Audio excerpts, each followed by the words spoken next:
Manipur Police na Kwakaital da Laiba Desam Mayai Loishang Solon Silambadage Desamgi Thomi Singna So Thugai Kray. Manipur Police na Chathakiba Thawong Adu Yaning Daba Fongdoktuna Desam Bishnupur District Council gi President Mona Oinam na Hai Mahiroi Loop Ama Haibasi Apunba Mahiroi ge Yaifanaba Thabak Toriba Pressure Group Amane Pressure Group Ama Machin Mena Bahotnarakliba Thawong Ase Miyangi Machin Mena Bahotnabaga Pangkhakne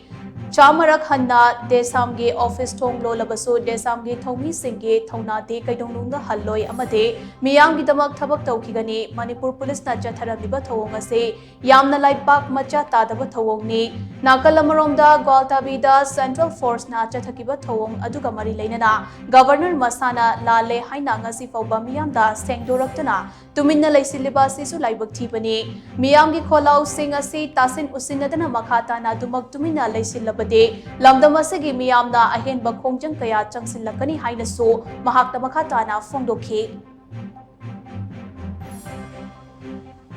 Sadra Ibung Ipasingu Tumham Jabang Hangi Tanari Bakolise Ibung Ipasina Doribase Ima Lebaki Damatani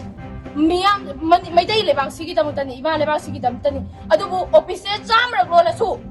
Akoina Masalamoy Bakoina Jamra Hangani Mayam Tabatoram Ibung Ipasin Mosilaga Akoina Chapsana Dogani Aduga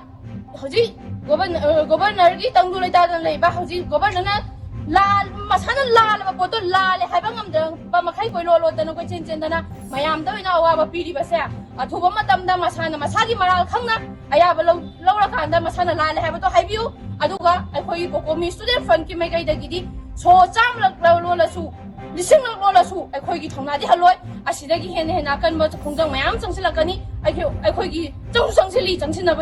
Left and Lady